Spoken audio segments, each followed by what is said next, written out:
कि कैसे कभी भी हमारा किसी स्थिति में जब देखकर हमारे अनुसार वो नहीं चल रही होती तो मन इतना तंग हो जाता है कि फिर हमको अपने बोलों पे भी कंट्रोल नहीं रहता। हमारे दिमाग में इतना गुस्सा भर जाता है कि हम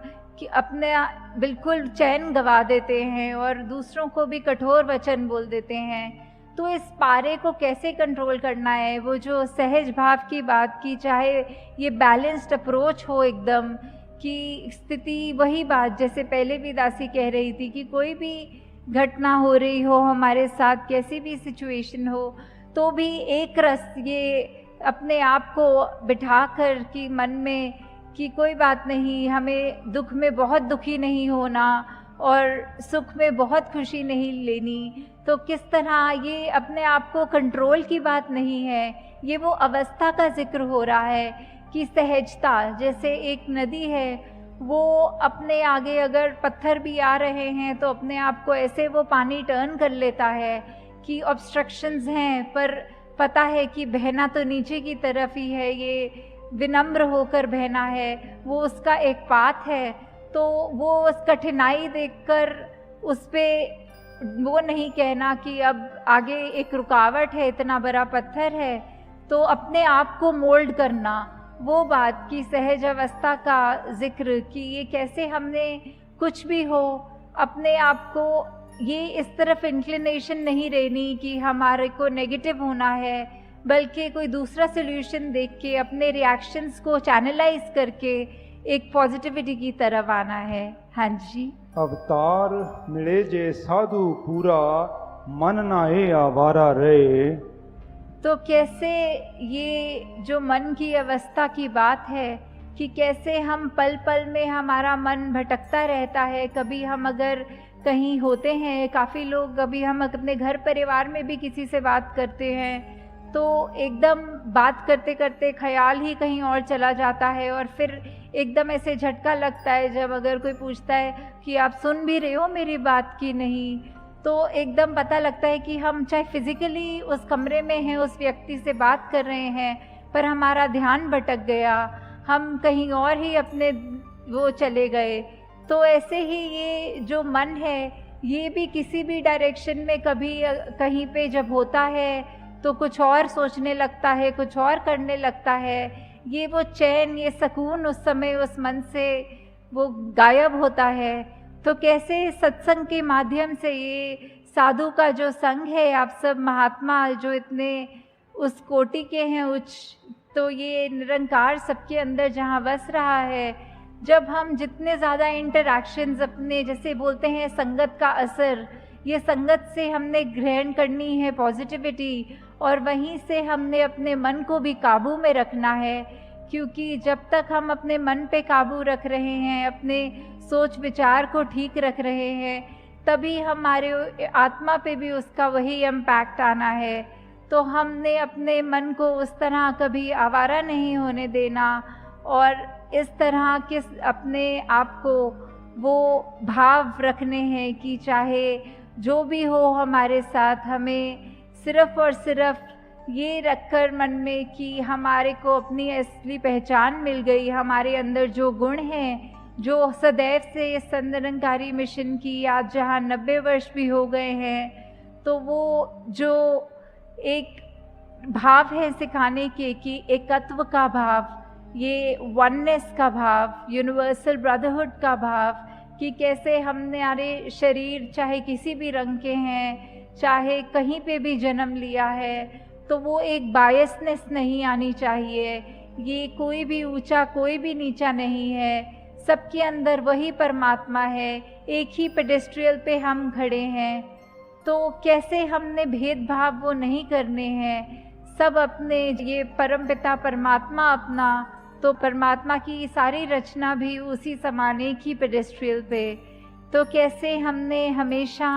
यही भावों को कायम रखना है कि हम कोशिश करके जितना भी हो सके ये चेतनता को अपनी रखकर कि हमारे अंदर चाहे कोई भी कैसे भी भाव हो, चाहे मन उथल पुथल हो रहा हो, तो हमेशा एक स्टेबिलिटी की तरफ एक वो अप्रोच रखते हुए वो नेगेटिविटीज़ में ड्वेल ना होते हुए सिर्फ़ और सिर्फ यही देखकर कि हम जितने the more we are like god as much as we can be, जितने गॉडलीनेस अपने अंदर अपनाएं, जो गुण इस प्रभु परमात्मा के हैं, जो वही गुण हम अपने अंदर जितने भर सकें, बिकॉज़ वो बात वही आती है कि हम एक स्पिरिचुअल बीइंग्स हैं जो एक ह्यूमनली एक्सपीरियंस ले रहे हैं। तो सिर्फ ये शरीर के अंदर आके भ्रमित हो गया ये आत्मा भी कि सिर्फ शरीर तक ही ये कायम है, जबकि उसकी असली पहचान तो बहुत ही एलिवेटेड है। शरीर ने तो एक दिन ख़त्म हो जाना है, पर ये आत्मा का अपने परमात्मा से जो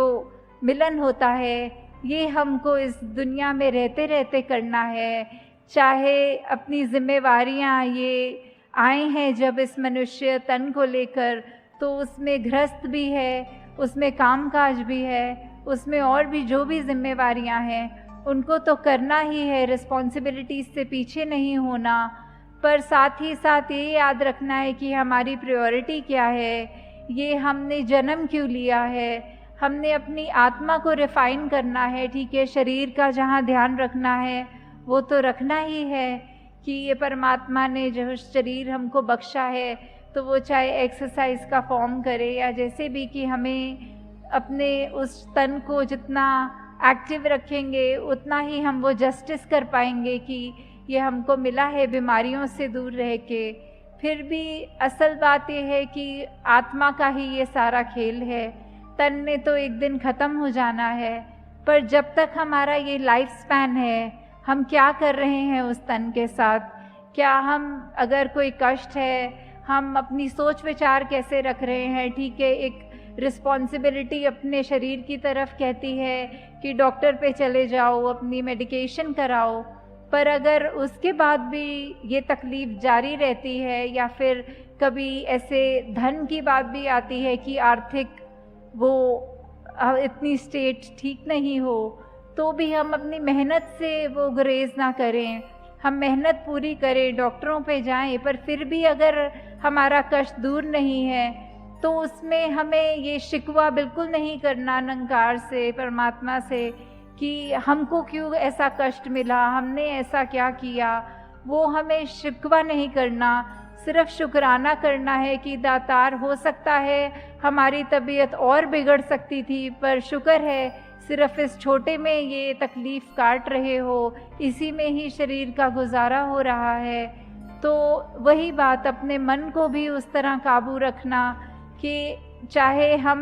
अपनी कोई खामी देखें भी तो अपने आप को इतना ना कोस लें कि एक वो डिप्रेस स्टेट में ले आएं कि हमारे अंदर तो बहुत कमियां हैं, पर वो अप्रोच रख के कि हाँ, अगर हमें समझ आ गया है कि हमें अपने लाइफ के कितने एस्पेक्ट्स पे कहाँ कहाँ काम करना है, तो धीरे धीरे एक एक गुण पकड़ के उसको अपनी ज़िंदगी में उतारें। तो दासी, आप सबका और ज़्यादा समय नहीं लेना चाहती कि सब दूर दूर से भी यात्रा करके आए हैं और घरों को भी जाना है, और अभी भी कितनी संगत है जो पंक्तियों में भी है, तो सत्संग का भी समय अब हो चुका है। तो दासी, आप सबसे यही एक कामना करते हुए, आशीर्वाद अपने लिए भी लेते हुए और सब संगत के लिए, कि ये निरंकार प्रभु परमात्मा से हमारा जो एक एहसास की बात है, कि ये फीलिंग कि we are always surrounded by Nirankar, this god almighty, whichever name we want to call it by, कि हम जिसमें भी आस्था रख रहे हों उस नाम को भी अगर लें कि वो जो शक्ति है वो हमारे साथ अंग संग है, और वो संतों ने तो युगों युगों से, चाहे कोई भी युग रहा हो, हमसे क्या चाहा है, एक इंसान होने के, एक ह्यूमन वैल्यूज़ होने के, एक इंसानी गुण हमारे अंदर होने हैं। तो हमको अपने आप पे एक ये वॉच रखनी है, ये इंट्रोस्पेक्शन करते रहना है कि क्या हम उन ह्यूमन वैल्यूज़ पे चल रहे हैं या फिर हमारा दिल और दिमाग हमें कहीं और लेके जा रहा है। तो दासी, आप सबका एंड में सिर्फ ये धन्यवाद करते हुए कि इतने इनकन्वीनियंस भी चाहे हुई होगी दूर दूर से आने में, तो भी आप सब ये समय निकाल के सत्संग को दे रहे हैं, जो उसी के साथ साथ